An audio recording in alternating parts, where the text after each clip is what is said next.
మార్గం, ఇది సత్య జీవ మార్గం. సత్య జీవ మార్గం, ఇది సత్య జీవ మార్గం. మార్గం సత్యం జీవం. మార్గం సత్యం జీవం.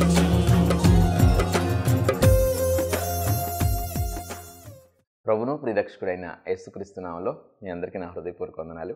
సత్యజీవ మార్గం అనే ఈ ఆధ్యాత్మిక కార్యక్రమానికి మీకు అందరికీ స్వాగతం. ప్రియులారా, ఈ కార్యక్రమంలో దేవుని యొక్క వాక్యాన్ని ధ్యానం చేసుకోబోయే ముందు చిన్న ప్రార్థన చేసుకుని ముందుకు కొనసాగుదాం. మహాగణుడు పరిశుద్ధుడు అయిన మా ప్రభువా, మీకు స్తుతులు స్తోత్రములు చెల్లిస్తూ ఉన్నా. కనికర సంపన్నుడివి, కృప కలిగిన దేవుడు నాయన, ఈ ప్రత్యేక సమయంలో మాతో మాట్లాడమని, మీ సహాయాన్ని మాకు అనుగ్రహించమని, మీ కృప మాకు తోడుగా ఉంచమని ప్రభువైన యేసు నామములో ప్రార్థించి వేడుకొంచున్నాము నా తండ్రి, ఆమేన్. ప్రియులారా, నేటి వాక్య భాగంలో మనం ధ్యానం చేయబోయే అంశం శ్రమ. శ్రమ అంటే మనకు బాగా తెలుసు. ఒక సమస్య, ఒక ఇబ్బంది, ఒక బాధాకరమైన పరిస్థితి. చాలామంది శ్రమలు వచ్చినప్పుడు ఏం చేస్తూ ఉంటారు? శ్రమల వలన చాలామంది డిప్రెషన్లోకి వెళ్తారు, అంటే కృంగిపోతుంటారు. కొంతమంది చాలా ఇబ్బందికరమైన ఇరిటేషన్లో ఉంటారు. సో శ్రమలని చాలా భయంకరమైన పరిస్థితిగా మరి దాన్ని ఎంచి చాలా వేదన చెందేవారు చాలామంది ఉంటారు. శ్రమలు వచ్చినప్పుడు వారి జీవితంలో వైఫల్యం పొందినట్టుగా, వారు చాలా ఇబ్బందికరమైన పరిస్థితులకు వెళ్ళిపోయినట్లుగా వారు భావించి బాధపడుతూ ఉంటారు. శ్రమల్లో ఎవరు కూడా నెమ్మదిగా ఉండలేరు, శ్రమల్లో సంతోషంగా ఉండలేరు, శ్రమల్లో ధైర్యంగా ఉండలేరు. అయితే శ్రమల గురించి మనం నేర్చుకోవాల్సింది ఏంటి, శ్రమల్లో ఏ రీతిగా ఉండాలి అనే అంశాలని ఈ వాక్య భాగంలో మనం చూద్దాం. సో శ్రమల వలన చాలామంది డిప్రెషన్లోకి వెళ్తారని, చాలామంది ఇరిటేషన్లోకి వెళ్తారని, చాలామంది నిరాశ నిస్పృహల్లో కూరుకుపోతారని మనం విన్నాం. అయితే దేవుని పరిశుద్ధ గ్రంథంలో శ్రమలు వచ్చినప్పుడు కొంతమంది ఎలా ఉన్నారో చూద్దాం. యోసేపు అన్నల చేత అమ్మివేయబడ్డాడు, తన దేశం కాని దేశంకి వెళ్ళాడు. శ్రమలు, మరి అలాగే నిందలు, తను చేయని తప్పుకి నిందపడడం, జైల్లో పెట్టబడతాం. సో నా అన్నవారు ఎవరు లేకపోవడం, తిన్నావా తినలేదా అని అడిగేవారు కూడా లేకపోవడం, ఇలాంటి భయంకరమైన పరిస్థితుల్లో యోసేపు కృంగిపోయాడా? యోసేపు నిరాశ నిస్పృహలోకి వెళ్ళిపోయాడా? యోసేపు వేదనకరమైన పరిస్థితుల్లో కూరుకుని పోయాడా? జీవితం మీద ఆశను కోల్పోయాడా? జీవించుంటాం ఇంకా వేస్ట్ అని అనుకున్నాడా? ధైర్యాన్ని కోల్పోయాడా అంటే లేనేలేదు. యోసేపు చాలా ధైర్యంగా ఉన్నాడు. యోసేపు దేవుని యొక్క వాక్యానికి కట్టుబడి ఉన్నాడు, నీతి నిజాయితీల మీద ఆధారపడి ఉన్నాడు. జీవితం పట్ల, భవిష్యత్ పట్ల గురి, ఆశ కలిగే ఉన్నాడు. అలాగే మరొక సందర్భాన్ని మనం చూస్తే, పౌలు శీలల్ని సంకెళ్ళు వేసి బొండలు బిగించినప్పుడు, పౌలు శీలల్ని ఖైదు చేసినప్పుడు వారు నిరాశ నిస్పృహల్లో కూరుకుపోయారా? వారి ప్రాణం పోతుందనే భయం చేత వేదనకరమైన పరిస్థితుల్లోకి వెళ్ళిపోయారా? కాదు కదా. వారు పౌలు శీలలు సంకెళ్ళతో మరి కట్టబడి బొండల చేత బిగింపబడినప్పుడు కూడా వారు దేవునిని స్తుతిస్తూ పాడుతూ సంతోషించారు. దేవుణ్ణి ప్రార్థించిన అనుభవంలో వారు ఉంటున్నట్లుగా మనం చూస్తున్నాం. వారిలో భయం లేదు, వారిలో నిరాశ నిస్పృహ లేవు, వారిలో ఏమాత్రం కూడా ఇరిటేషన్ కానీ డిప్రెషన్ కానీ లేవు. యోబు చాలా భయంకరమైన శ్రమలు యోబుకి. కడుపున పుట్టిన బిడ్డలందరూ చనిపోయారు. తను కష్టపడి రూపాయి సమకూర్చిన సంపాదన అంతా పోయింది. సో తన శరీరానికి అనారోగ్యం, భయంకరమైన వేదనకరమైన అనారోగ్య పరిస్థితి. అలాంటి పరిస్థితి దాపురించినప్పుడు కూడా యోబు కృంగిపోయాడా? యోబు ఇరిటేషన్కి లోనయ్యాడా? యోబు డిప్రెషన్కి లోనయ్యాడా అంటే యోబు చాలా ధైర్యంగా ఉన్నాడు. సో బాధ ఉందా అంటే బాధ ఉండొచ్చు, కానీ సో బాధను దిగమింగుకుంటూ ధైర్యంగానే ఉండగలిగాడు. దేవుణ్ణి దూషించాడంటే దేవుణ్ణి దూషించలేదు. ఎవరినైనా మనుషుల్ని దూషించాడంటే మనుషుల్ని ఎవరిని దూషించలేదు. ఇరిటేషన్ లేదు, డిప్రెషన్ లేదు, ధైర్యాన్ని కోల్పోలేదు. సో వీరి జీవితంలో వీరికి శ్రమలు వచ్చినప్పుడు కృంగిపోకోకుండా, వీరు ఇరిటేషన్ తెప్పించుకోకుండా, ఇతరులని నొప్పించుకోకుండా, ఇతరులని వారు మాటలతో ఇబ్బంది పెట్టుకోకుండా, వారి శ్రమలలో వారు జాలిని కోరుకోకుండా, వారు జాగ్రత్త కలిగి దేవుని మీద ఆధారపడి ధైర్యంగా బ్రతికారు. తత్ఫలితంగా ఏమైందంటే వారి జీవితంలో అత్యున్నతమైన ఆశీర్వాదాన్ని వారు చూశారు. చాలా మేలుని వారు చూశారు. కాబట్టి ఈనాటి వాక్య భాగంలో మనం ధ్యానం చేసుకోబోయే అంశం, ఒకవేళ నీ జీవితంలో నీకు వచ్చిన శ్రమలను బట్టి నీవు కృంగిపోతున్నావేమో, నీవు ఆ డిప్రెషన్కి లోనవుతున్నావేమో, నీవు ధైర్యాన్ని కోల్పోయి భయంతో నింపబడి బాగా వేదనకరమైన స్థితిలోకి వెళ్ళిపోతూ ఉన్నావేమో. శ్రమలు సాధారణమే, చాలామంది జీవితాల్లో శ్రమలు వస్తూ ఉంటాయి. చూడండి, ఇప్పుడు 3 సందర్భాలు మనం చూసాం. యోసేపుకు వచ్చిన శ్రమలు, అది ఆ సందర్భం వేరు. పౌలు శీలలకి వచ్చిన శ్రమలు, ఆ సందర్భం వేరు, దాని తీవ్రత వేరు. అలాగే యోబుకు వచ్చిన శ్రమలు, సందర్భము, సోర్స్, దానికి మూలం వేరు, దాని తీవ్రత వేరు. సో శ్రమల తీవ్రత ఏదైనా, మూలం ఏదైనా, ఏమండి, శ్రమలు చాలామందికి వస్తూ ఉంటాయి, అందరికి వస్తూ ఉంటాయి. కాబట్టి నీ జీవితంలో నీకు శ్రమలు వచ్చిన విధానాన్ని బట్టి, ఆ పరిస్థితిని బట్టి నువ్వు ధైర్యాన్ని కోల్పోయిన స్థితిలో ఉన్నావేమో, లేకపోతే ఒక డిప్రెషన్లోకి వెళ్ళిపోయావేమో, లేకపోతే ఒక ఇరిటేషన్లోకి వెళ్ళిపోయి ఎలా నువ్వు బిహేవ్ చేస్తున్నావో నీకు తెలియకోకుండా ఒక రాంగ్ డెసిషన్స్ తీసుకుంటూ తప్పుడు మార్గంలో వెళ్ళిపోతూ ఉన్నావేమో, లేకపోతే బాధతో కృంగిపోతున్నావేమో. ఈ శ్రమల గురించి మనం నేర్చుకుంటే, దేవుని యొక్క వాక్యము జ్ఞానం చేత మనం నింపబడినట్లయితే, సో దేవుని నుంచి వచ్చే మేలును మనం పొందుకోగలుగుతాం. సో కీర్తనల గ్రంథం 91వ అధ్యాయం 15వ వచనం మనం చూసినట్లయితే ఇలా రాయబడి ఉంది, అతడు నాకు మొర్ర పెట్టగా నేనతనికి ఉత్తరమిచ్చేదను, శ్రమలో నేనతనికి తోడై ఉండేదను. శ్రమలో నేనతనికి తోడై ఉండేదను, అతడు నాకు మొర్ర పెట్టగా నేను అతనికి ఉత్తరమిచ్చేదను. ప్రియులారా, దేవుని యొక్క వాక్యం ఏం చెప్తుందంటే, శ్రమలు మనకి వచ్చినప్పుడు, శ్రమలలో మనం ఉన్నప్పుడు దేవునికి మొర్ర పెడితే దేవుడు మనకి తోడుగా ఉంటాడు అన్న అంశాన్ని ఈ వాక్యం మనకి బోధిస్తుంది, తెలియజేస్తుంది. కాబట్టి శ్రమలలో మరింత ఎక్కువగా ప్రార్థించే వారంగా, మరింత ఎక్కువగా దేవునితో సమయాన్ని గడిపే వారంగా మనం ఉన్నట్లయితే దేవుని నుంచి బలమును మనం పొందుకుంటాం, దేవుని నుంచి ధైర్యాన్ని మనం పొందుకుంటూ ఉంటాం. యోసేపు, అలాగే మిగిలిన యోబు కానీ, లేకపోతే పౌలు శీలలు కానీ, ఈ వీరందరూ కూడా ధైర్యంతో నింపబడినట్లుగా, దేవుని మీద ఆధారపడినట్లుగా, ఆనుకున్నట్లుగా మనకు కనిపిస్తూ ఉంది. మరి చాలామంది మనుషులు, చాలామంది విశ్వాసులు చేసే తప్పిదం ఏంటంటే, మంచి ప్రార్థనా పరులు, మంచి భక్తి కలిగిన వారు, మంచిగా పాటలు పాడి దేవుని స్తుతించేవారు, కానీ శ్రమ వచ్చినప్పుడు వారు కృంగిపోతూ ఉంటారు. శ్రమ వచ్చినప్పుడు ధైర్యాన్ని కోల్పోతూ ఉంటారు. శ్రమ వచ్చినప్పుడు నియంత్రణను కోల్పోతూ ఉంటారు. శ్రమ వచ్చినప్పుడు వారు తొందరపాటు నిర్ణయాలు తీసుకుని ఆ ఊబిలో మరింతగా కూరుకుపోతూ ఉంటారు. ఊబి అన్న మాట ఆలోచించేయండి.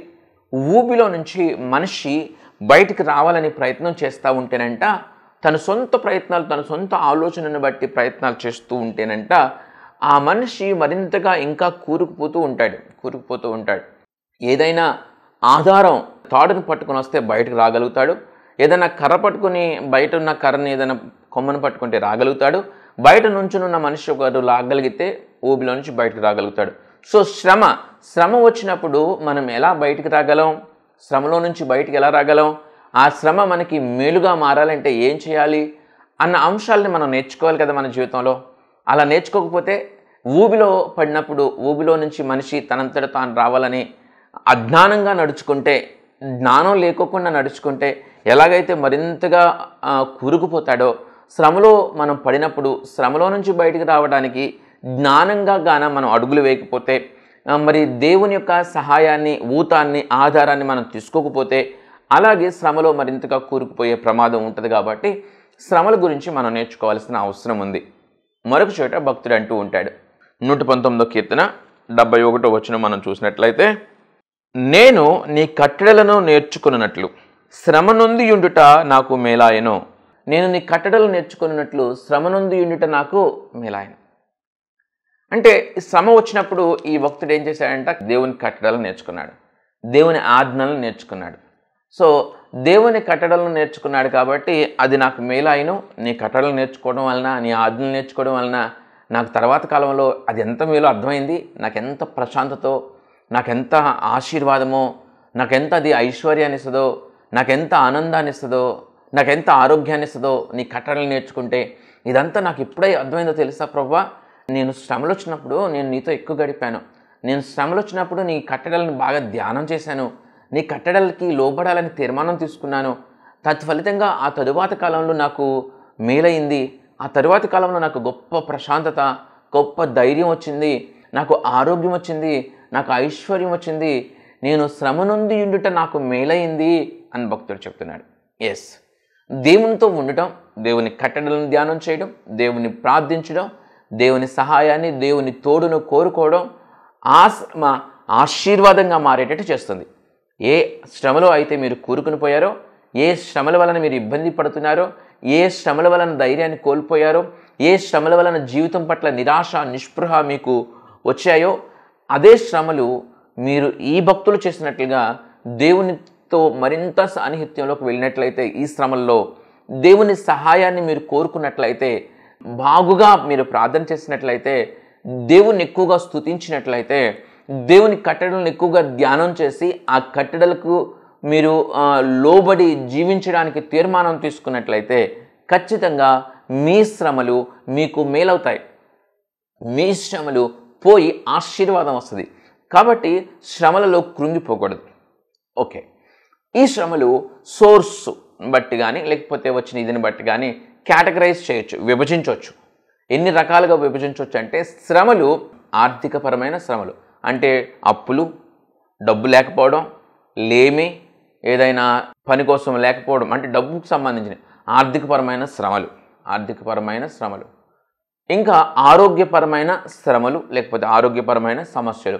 ఆరోగ్యం ఏదైనా భయంకరంగా షుగర్ వచ్చిందంటే బాధ, బీపీ వచ్చిందంటే బాధ, ఏదైనా కిడ్నీలో రాళ్ళు ఉన్నాయంటే బాధ, లేకపోతే గుండె జబ్బు వచ్చిందంటే బాధ, మరి లివర్ జబ్బు వచ్చిందంటే బాధ, కాళ్ళు నొప్పులైతే బాధ, నిద్రలేమైతే బాధ, విరోచనం సాఫీగా అవ్వకపోతే బాధ.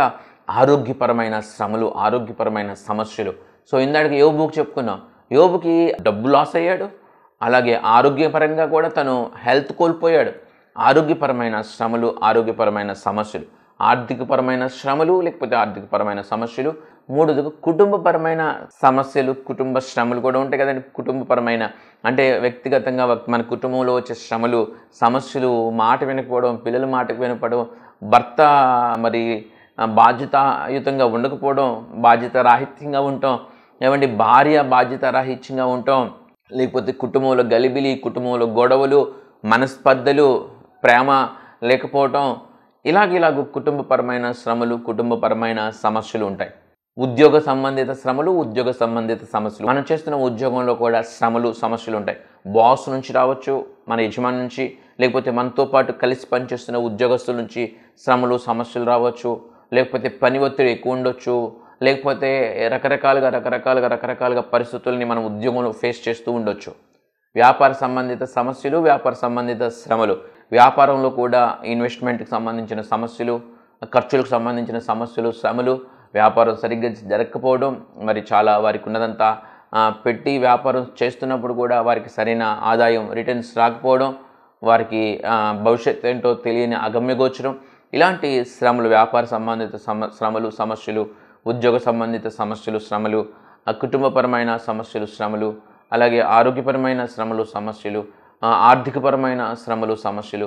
ఇలాగూ అనేక రకాల శ్రమలు, సమస్యలు కొంతమంది మీద దాడి చేస్తూ ఉంటాయి. ఒకటో లేకపోతే రెండో లేకపోతే అవి కలిపో ఇలాగూ శ్రమలు దాడి చేస్తూ ఉంటాయి.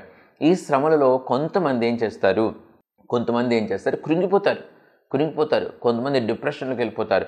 వారి జీవితంలో సమస్తం కోల్పోయిన, అంతా పాడైపోయినట్లుగా భావిస్తూ ఉంటారు. ఒకటి గుర్తుంచుకోండి, మీరు బ్రతుకున్నారు చాలు, మీరు బ్రతికి ఉన్నారు చాలు, మనం బ్రతుకున్నాం చాలు. ఎంత లాస్ అయిపోయినా, ఎంత నష్టపోయినా, ఎంత ఇబ్బందికరమైన పరిస్థితులు మీ చుట్టూ అలుముకుని ఉన్నా, ఏమండి ఎంతమంది ఎన్ని రకాలుగా సూటిపోటి మాటలతో మిమ్మల్ని గుచ్చుతూ ఉన్నా, ఎంత ఆరోగ్యం క్షీణించిపోతున్నా, స్టిల్ యు ఆర్ అలైవ్. మీరు ఇంకా బ్రతుకున్నారు.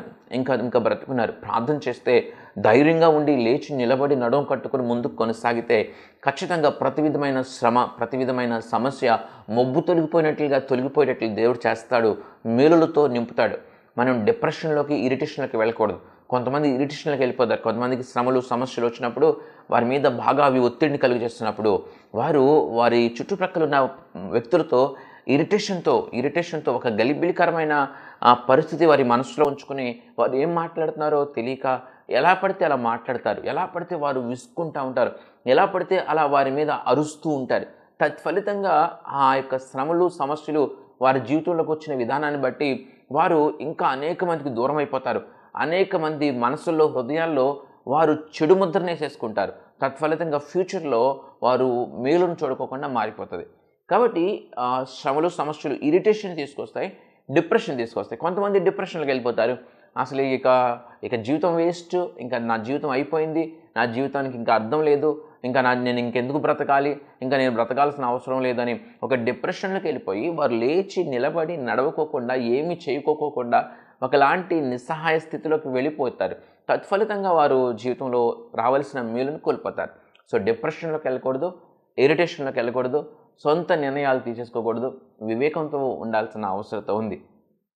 అలా వివేకంతో ఉంటే ఆ శ్రమలు సమస్యలు అన్నీ కూడా మబ్బు తొలగిపోయినట్లుగా దేవుడు తొలగిపోయేటట్టు చేసి గొప్ప విజయాన్ని, గొప్ప సంతోషాన్ని ఇస్తాడు.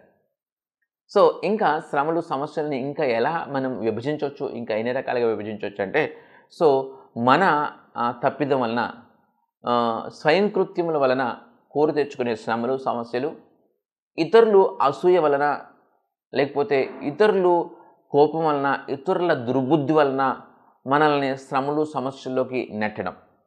మనం స్వయం కృత్యముల వలన మనం తప్పులు చేసి, మనం లేనిపోని మాటలు మాట్లాడి, మనం తప్పుడు నిర్ణయాలు తీసుకుని, మనం ఏదేదో పేరాశలకి దురాశలకి లోనై వెళ్ళి శ్రమలు సమస్యలు కొని తెచ్చుకోవడం ఒకటి. రెండోది ఇతరుల వలన వారు అసూయ కలిగి ఉండి, మన పట్ల దుర్బుద్ధి కలిగి ఉండి, మనల్ని మోసపరచాలని, మనల్ని నష్టపరచాలని, మనల్ని ఇబ్బంది పెట్టాలని వారు కొన్ని పనులు వాళ్ళు చేసి మనల్ని శ్రమల్లోకి నెట్టడం. ఇలాంటి 2 కేటగిరీస్ కూడా ఉంటాయి. అందుకనే శ్రమ వచ్చినప్పుడు ఫస్ట్ ఎనాలిసిస్ చేసుకోవాలి. మనం ఎనాలిసిస్ చేసుకోవాలి. ఎలాంటి ఎనాలిసిస్ చేసుకోవాలి? పరిశీలన చేసుకోవాలి. పరిశీలన ఏమని చేసుకోవాలి? సో ఈ శ్రమ ఎందుకు వచ్చింది? దీనికి కారణం నేనా, లేకపోతే నా చుట్టూ ఉన్న వ్యక్తులా, లేకపోతే ఆ పరిస్థితులా? ఇదే వచ్చిన ఆన్సర్ నీకు వస్తుంది. ఈ శ్రమలు రావడానికి కారణం నేను ఆ అమ్మాయితో మాట్లాడటమే కదా. ఈ శ్రమలు రావడానికి కారణం నేను ఇలా రాంగ్ డెసిషన్ తీసుకుని అక్కడ ఇన్వెస్ట్ చేయడమే కదా. ఈ శ్రమలకు రావడానికి కారణం నేను ఆహారం విషయంలో సరిగ్గా లేకపోవడం వల్లనే నాకు షుగర్ పెరిగింది, నేను ఆహార నియమాలు పాటించకపోవడం వల్లనే నాకు గుండె జబ్బు వచ్చింది, నేను ఆహార నియమాలు పాటించలేదు, నేను డాక్టర్ చెప్పారు తినొద్దని, అయినా కూడా నేను తినేసాను కాబట్టి నాకు ఈ తిప్పలు వచ్చినాయి. సో ఈ రీతిగా అనాలిసిస్, మనకి శ్రమలు సమస్యలు వచ్చినప్పుడు అనాలిసిస్ చేసుకోవాలి. ఈ విడాకులు రావడానికి కారణం, ఇంత గొడవ నాకు నా భర్తకి మధ్య ఇంత డిస్టర్బెన్స్ రావడానికి కారణం నేను ఇలా గట్టిగా మాట్లాడబట్టి, నేను తప్పుడుగా ఆశలు పడబట్టే నాకు ఇలాంటి డిస్టర్బెన్స్ వచ్చింది. ఐదర్ నీవా, నీ చుట్టుపక్కల ఉన్న పరిస్థితుల, నీకు ఆన్సర్ వస్తుంది. సో నీకు ఆన్సర్ వచ్చినప్పుడు నువ్వు దాన్ని బట్టి ప్రార్థన చేయడానికి, దాన్ని బట్టి వివేకంతో కూడిన నిర్ణయం తీసుకోవడానికి నువ్వు ముందడుగు వేసినప్పుడు ఆ శ్రమలు సమస్యలు తొలగిపోయి గొప్ప మేలుతో తృప్తి చెందుతావు. సో ఏదైనా ఒకవేళ నీదే తప్పు అని తెలిస్తే ఆ ఎనాలిసిస్లో ఆ ప్రశ్నలు వేసుకున్నప్పుడు సమాధానం నీదే తప్పు, నీ తప్పిదం వల్లనే నీకు శ్రమలు సమస్యలు వచ్చినట్లయితే నువ్వు ఏమాత్రం కూడా వెనకడుగు వేయక నీవు తగ్గించుకుని నువ్వు క్షమాపణ అడగాలి. నువ్వు తగ్గించుకుని దేవుని దగ్గర క్షమాపణ అడగాలి, మనుషుల దగ్గర క్షమాపణ అడగాలి. సో వారితో సత్సంబంధం సఖ్యత కలిగి ఉండటానికి మనసును నిలుపుకోవాలి. సో ఎవరిని, నిన్ను వల్ల నీ పొరుగు వారిని ప్రేమించమని దేవుని యొక్క వాక్యం చెప్తుంది. మన చుట్టూ ఉన్న మనుషులు మనం ప్రేమించే వారంగా ఉండాలి. కానీ వారు చేసిన తప్పిదాలను బట్టి, వారు చేసిన కృత్యాలను బట్టి వారి పట్ల కక్ష, వారి పట్ల పగ కలిగి ఉండకూడదు. అది దేవుని చిత్తం కాదు. అలా కలిగి ఉండే వాళ్ళే శ్రమలు సమస్యలు పాలవుతారు. నీ మనసులో, నీ హృదయంలో ఆవిడ అలా అంది, ఈవిడ ఇలా అంది, ఆయన అలా అన్నాడు, ఈయన ఇలా చేశాడు, ఆయన అలా చేశాడు అని అనేక కక్షలు, పగలు మనస్సులో పెట్టుకుని నీవు జీవిస్తూ ఉంటే వారు కనిపించినప్పుడు, వారిని ఎదుటున్నప్పుడు కూడా నీకు అదే గుర్తొస్తూ ఉంటుంది. నువ్వు వారిని క్షమించలేవు, నువ్వు వారితో మంచిగా, వారితో మర్యాదగా నువ్వు ఉండలేవు. తత్ఫలితంగా శ్రమలు సమస్యలు ఇంకా ఎక్కువ అవుతాయి కానీ తగ్గిపోవు. కాబట్టి ఆ శ్రమలు సమస్యలు నీకున్నప్పుడు, వారి వలన కలిగినాయి అన్నప్పుడు వారిని క్షమించవచ్చు. లేకపోతే నువ్వు తప్పు చేసావు, నీ వలన ఆ డిస్టర్బెన్స్ వచ్చినాయి అన్నప్పుడు నువ్వు వెళ్ళి వాళ్ళని క్షమించమని అడగవచ్చు. ఏదైనా నువ్వే చేయాలి. వారు చేయాలని వారి నుంచి నువ్వు ఎక్స్పెక్ట్ చేయకూడదు. వారిని క్షమించడం నువ్వే చేయాలి. వాళ్ళ తప్పైతే, ఒకవేళ నీ తప్పైతే నువ్వు వెళ్ళి క్షమించమని అడగాలి. అలా చేయడం వలన ఏమవుతుందంటే, తగ్గించుకోవడం వలన ఎవరు కూడా నష్టపోరండి. తనను తాను తగ్గించుకునేవాడు హెచ్చింపబడిన దేవుని యొక్క వాక్యం చెప్తుంది. తగ్గించుకునేవాడికి తాత్కాలికంగా ఏదో కొన్ని మాటల్ని ఇనీషియల్ డేస్లో చూస్తాడు, కానీ రాను తనకి తెలుస్తుంది అది ఎంత ఆశీర్వాదమో, అది దేవుడు ఎంత గొప్పగా ఆ మాటని ఎందుకు పరిశుద్ధ గ్రంథంలో రాసి ఉంచాడు. కాబట్టి తప్పు నీదైతే నువ్వు క్షమించమని అడుగు, తప్పు వాళ్ళదైతే నువ్వే వారిని క్షమించు. అప్పుడు ఈ శ్రమలు సమస్యలన్నీ పోయి మేలుతో మనం తృప్తి చెందుతాం. కాబట్టి శ్రమలు వచ్చినప్పుడు కృంగిపోవాల్సిన అవసరం, శ్రమలు వచ్చినప్పుడు అధైర్యపడాల్సిన అవసరం, శ్రమలు వచ్చినప్పుడు ఇరిటేషన్ గలిబిలికి లోనవ్వాల్సిన అవసరం లేనే లేదు. అలా చేయటం వలన దేవుని మీద విశ్వాసాన్ని కోల్పోవడం వలన, దేవునికి దూరం అవ్వటం వలన, ఏమండి మనుషుల పట్ల ఇరిటేటివ్గా బిహేవ్ చేయడం వలన ఇంకా శ్రమలు ఏమవుతాయి అంటే ఇంకా శ్రమలు ఉధృతం అయిపోతాయి. ఇంకా శ్రమలు ఇంకా ఇబ్బందికరమైన పరిస్థితులకు దారితీస్తాయి, ఇంకా ఆరోగ్యాన్ని పాడు చేస్తాయి, ఇంకా నష్టాన్ని ఎక్కువ చేస్తూ ఉంటాయి. కాబట్టి శ్రమలు సమస్యలు వచ్చినప్పుడు కృంగిపోకూడదు. అలాగే ఈ యొక్క 119వ అధ్యాయంలోని మరొక మాట చూసినట్లయితే చాలా అద్భుతమైన మాట ఇదే భక్తుడు రాసి ఉంచుతూ ఉంటాడు. చూడండి 119:67. శ్రమ కలుగక మునుపు నేను త్రోవ విడిచితిని, ఇప్పుడు నీ వాక్యమును అనుసరించి నడుచుకొనుచున్నాను. శ్రమ కలుగక మునుపు, శ్రమ రాకపోతే ఏంటంట, శ్రమ మేలా అని అంటున్నాడు, శ్రమ మనకు మంచిదేనంట. శ్రమ కలుగక మునుపు నేను త్రోవ విడిచి తిరిగితిని. ఒక్కోసారి మన జీవితంలోకి అప్పుడప్పుడు శ్రమలు రావడం కూడా మంచిదే. చివరిగా మనం అర్థం చేసుకోవాల్సింది ఏంటంటే, మన జీవితంలోకి శ్రమలు రావడం మంచిదే. శ్రమలు వస్తే ఎవరు గుర్తొస్తాడు? దేవుడు గుర్తొస్తాడు. శ్రమలు వస్తే ఏం చేస్తాం? ఎక్కువగా దేవుని ప్రార్థిస్తాం, ఎక్కువగా దేవుని స్తుతిస్తాం. ఆలోచించండి, శ్రమలు ఉన్నప్పుడు, కష్టాలు ఉన్నప్పుడు, ఇబ్బందులు ఉన్నప్పుడు ఎక్కువ వాక్యం వింటూ ఉంటారు, ఎక్కువ ప్రార్థన చేస్తూ ఉంటారు, ఎక్కువ దేవుని పాటలు వింటూ ఉంటారు. అదే శ్రమలన్నీ దేవుడు తీసేసి మేలుతో తృప్తిపరిచి ఆశీర్వాదాలు ఇస్తే, అసలు ఏ లోటు లేకోకుండా సమృద్ధిస్తే, మంచి భర్తని, మంచి భార్యని, మంచి బిడ్డలని, మంచి తల్లిదండ్రుల్ని, ఐశ్వర్యాన్ని, చదువుని, పేరు ప్రఖ్యాతల్ని, అధికారాన్ని ఇస్తూ ఉంటే ఒక్కొక్కసారి వాళ్ళు ఏం చేస్తూ ఉంటారంటే దేవుని మాటలను కూడా లెక్క చేయకోకుండా అప్పుడు దాకా దేవుని పాటలు వినాలి, దేవుని యొక్క వాక్యం చదవాలి, దేవుణ్ణి ప్రార్థించాలని ఉండే మనసు, శ్రమలలో ఉండే ఆ మనసు ఉండక, సో ఏదైనా ఎంజాయ్మెంట్ కోసం, ఏదైనా సరదాల కోసం, ఏదైనా సంతోషాల కోసం, ఏదైనా రిలేటివ్స్ ఫంక్షన్స్, ఇలా దేవునికి ఇవ్వాల్సిన స్థానాన్ని తగ్గించేసి లోకానికి ఇచ్చే స్థానం ఎక్కువైపోతూ ఉంటుంది. కాబట్టి శ్రమలు కూడా అప్పుడప్పుడు మంచిదే. అవి రావటం తప్పు కాదు. అవి రావటం ఎందుకు మంచిది? అవి రావటం వల్లనే నువ్వు నిత్యత్వాన్ని కోల్పోవు, పరలోక భాగ్యాన్ని కోల్పోకోకుండా దేవుని యొక్క విలువను నువ్వు గుర్తుంచుకుంటావు, దేవునితో సాన్నిహిత్యం, దేవునితో సహవాసం నీకు ఉంటా ఉంటుంది. కాబట్టి శ్రమ మంచిదే, శ్రమ కలుగటం మేలే.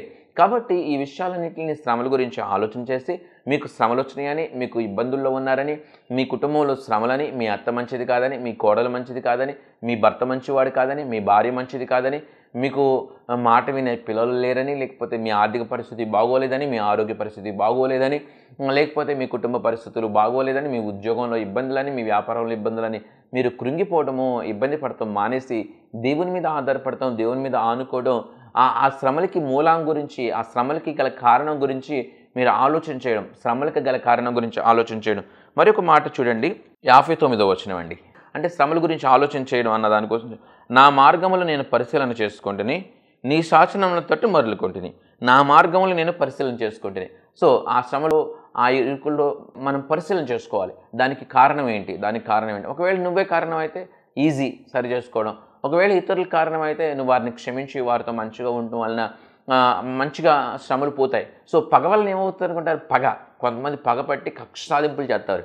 ఇవాళ ఈ నీ టర్న్, రేపొద్దున వాళ్ళ టర్న్, లేకపోతే ఎల్లుండి నీ టర్న్. ఈరోజు నువ్వు వాళ్ళని ఇబ్బంది పెట్టవచ్చు, తర్వాత రోజు వాళ్ళు నిన్ను ఇబ్బంది పెట్టవచ్చు, మళ్ళీ నువ్వు వాళ్ళని ఇబ్బంది పెట్టవచ్చు, మళ్ళీ వాళ్ళు నిన్ను ఇబ్బంది పెట్టవచ్చు. ఇలా శ్రమలు, సమస్యలు ఏమవుతాయి? పెరుగుతూ ఉంటాయి. ప్రెస్టేజ్, ఈగో, గర్వం, అహం, ఇలాంటి ప్రెస్టేజ్, ఇలాంటి పోకడలకు పోయి నన్ను అనాల్సిన అవసరమే ఉంది అనే ఈ పట్టింపులకు పోయి శ్రమలు, సమస్యలు పెంచేసుకుంటారు. క్షమించండి, ప్రేమించండి, పగలు తీసేయండి, కక్ష తీసేయండి, కక్ష సాధింపు చర్యలు తీసేయండి. మీ పని మీరు చేసుకోండి. మీరు వీలైతే వాళ్ళని ప్రేమించి వారికి హెల్ప్ చేయండి. మీ పని మీరు తలదించుకుని మీరు చేసుకోండి. శ్రమలు, సమస్యలు అన్నీ పటాపంచలు అయిపోతాయి. పరిశీలన అవసరం. సో మనం ఇప్పుడు ఎక్కడెక్కడ కృంగిపోవాల్సిన అవసరం లేదు. మీకు ఎంత శ్రమైనా రానివ్వండి, మీకు ఎంత సమస్య, మీరు బ్రతుకున్నారు చాలు. లేచి నడవండి, లేచి నిలబడండి, నడుము కొట్టుకోండి, కష్టపడండి. అలా కూర్చోవడం వలన మనకి మేలు కానే కాదు.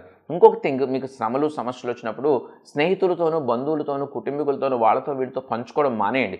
పంచుకుంటే, శ్రమలు, సమస్యల గురించి పంచుకుంటే, భర్త మంచోడు కాదు, అత్త మంచిది కాదు, కోడలు మంచిది కాదు, నాకు ఇలా డబ్బులు సమస్య ఉంది, నాకు ఇలా ఇలా పంచుకోవడం వలన శ్రమలు, సమస్యలు తగ్గుతాయి అనుకుంటూ ఉంటారు. కాదు, వాటి వలన ఇంకా ఎక్కువ అవుతాయి. అవి మీరు ప్రతిసారి వాళ్ళకి చెప్తున్న ప్రతిసారి మీరు మానసిక క్షోభకు లోనవుతూ ఉంటారు. మీ మనసు నెమ్మదవుతుంది అనుకుంటారు, మనసు తేలికవుతుంది అనుకుంటారు. చాలామంది అనుకునేది ఇదే, మనసు తేలికవుద్ది, ఎవరితో షేర్ చేసుకుంటే మనసు తేలికవుతుంది అనుకుంటూ ఉంటారు. వారు చెప్తూ ఉంటారు వారు చెప్పినప్పుడు మళ్ళీ మొత్తం రీకలెక్ట్ చేసుకుంటారు. వారికి చెప్పడానికి అన్ని రీకలెక్ట్ చేసుకుంటారు.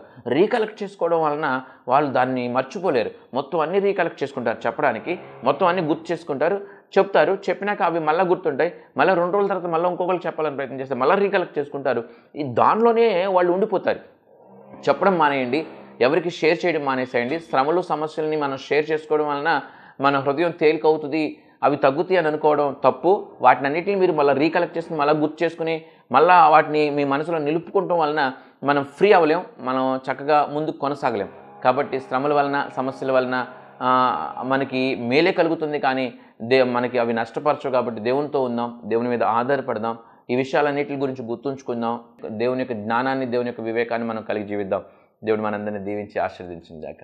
ఆమేన్. ప్రార్థన చేసుకుందాం. మహాగణుడు పరిశుద్ధుడైన మా ప్రభువా, మీకు స్తుతులు స్తోత్రములు చెల్లిస్తూ ఉన్నా. ఇప్పటి వరకు మీరు మాట్లాడిన ప్రతి మాటను బట్టి వందనాలు. ఈ మాటలని నాయన విన్న ప్రతి బిడ్డ వినికిడిలో దీవించండి, వారి జీవితాల్లో మేలు చేయమని ప్రభువే యేసు నామములో ప్రార్థించి వేడుకొంచున్నాము నా తండ్రి. ఆమేన్. ప్రియులారా, దేవుడు మనందరినీ దీవించి ఆశీర్వదించుగాక. ఆమేన్. ఈ వర్తమానాలు ప్రతి ఆదివారం ఉదయం 7:30 గంటలకి, ప్రతి ఆదివారం సాయంత్రం 7:30 గంటలకి మీ అభిమాన ప్రవచన టెలివిజన్లో ప్రసారం అవుతున్నాయి. తప్పగా చూడండి. అలాగే యూట్యూబ్ ఛానల్ జోసెఫ్ సుశీల్ని సబ్స్క్రైబ్ చేసుకోండి. మరి ఇతరులు కూడా ఆ ఛానల్ని సబ్స్క్రైబ్ చేసుకునే విషయంలో మీ పాత్ర మీరు పోషించండి. ఎందుకంటే దేవుని పనిలో అందరం జత పని వారము. మరి అట్టి పని మనం చేసినట్లయితే ఆ పని ద్వారా కూడా దీవెన మనకు వస్తూ ఉంది. అందరికీ కూడా సువార్తను వ్యాప్తి చెందించాల్సిన బాధ్యత ఉంది. మరి మీరు శిష్యులుగా తయారై ఇతరులను కూడా శిష్యులుగా తయారు చేయమని దేవుడు చెప్తూ ఉన్నాడు. సువార్త పనిలో మీరు కూడా పాలిభాగస్తులగినట్లుగా జోసెఫ్ సుశీల్ అనే యూట్యూబ్ ఛానల్ని మీరు సబ్స్క్రైబ్ చేసుకోండి, ఇతరులకి షేర్ చేయండి. మీ స్నేహితులు, బంధువులు కూడా దాన్ని సబ్స్క్రైబ్ చేసుకుని ఈ విలువైన వర్తమానాలు, వారు దేవుని మాటలు విలువైనవండి, దేవుని జ్ఞానం విలువైనది. ఆ జ్ఞానంతో మన హృదయం నింపబడినప్పుడు మన జీవితాలు ఆశీర్వదింపబడతాయి. కాబట్టి ఈ వర్తమానాలు వారు కూడా విన్నట్లుగా షేర్ చేయండి. ప్రియులారా, దేవుడు మనందరినీ దీవించునుగాక. ఆమేన్. మీ అందరికీ నా హృదయపూర్వక వందనాలు. ప్రియమైన సహోదరి సహోదరులారా, మీకు నా హృదయపూర్వక వందనాలు తెలియచేస్తున్నాను. మీ ఆత్మీయ జీవితం ఎలా ఉంది? ఈ జీవన పయనంలో ఎదురయ్యే శోధనలలో విజయం పొందుకుంటున్నారా? మంచిది. మనం శోధనలను సహించి విజయం పొందటం ద్వారా మన పరలోకపు తండ్రి ఎంతో సంతోషిస్తారు. ప్రార్థనకు, వాక్య ధ్యానానికి, పాటలతో ప్రభువును స్తుతించటానికి నీవు ఖచ్చితంగా ప్రతిరోజు సమయం కేటాయించాలి. అప్పుడే నీవు లోకంలో ఉంటూనే నిష్కలంకంగా జీవించగలవు. చెట్టు మంచిదైతే విత్తు మంచిదవుతుంది. యథా రాజా తదా ప్రజ. మంచి కాపరిని కలిగిన మందలు ధన్యమైనవి. చిన్న కుటుంబం చింతలు లేని కుటుంబం. పెద్ద సంఘం కావాలి అని కాదు, మంచి సంఘం కావాలి అనుకోవాలి. అట్టహాసాలకి, ఆడంబరాలకి, ఆటపాటలకి ఆకర్షితులు కాక ప్రభువుకు సంపూర్ణ విధేయత చూపిస్తూ మంచి నడవడిక, మంచి సాక్షి జీవితం, మంద పట్ల బాధ్యత కలిగిన కాపరిని ఎంచుకోవాలి. ఆ సంఘంతోనూ ఆ సేవకునితోనూ తద్వారా ప్రభువుతో అంటుకట్టబడి ఉండాలి. మీ కష్టార్జితం, మీ దశమ భాగాలు మీరు సంతోషంగా దేవునికి కానుక ఇవ్వాలనుకున్నప్పుడు వాటిలో శ్రేష్టమైనవి, అత్యధికమైనవి మీ సంఘ కాపరికి మాత్రమే ఇవ్వాలి. మంద కాచేవాడు మంద పాలుకి అర్హుడు.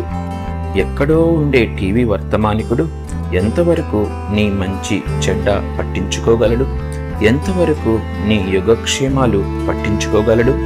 నీ కన్నీరు చూడగలిగేది, నిన్ను పట్టించుకోగలిగేది, నీవు ఆశీర్వదింపబడితే సంతోషించేది నీ సంఘ కాపరి మాత్రమే. నీ సంఘ కాపరిని సంతోషపరచు, ఘనపరచు. ఆయన కంటనీరు రాకుండా చూసుకోవాలనే కోరిక నీవు కలిగి ఉంటే ప్రభువు సమస్తం చూస్తూ ఉన్నాడు. ప్రభు సేవలో మీ జోసెఫ్ సుశీల్.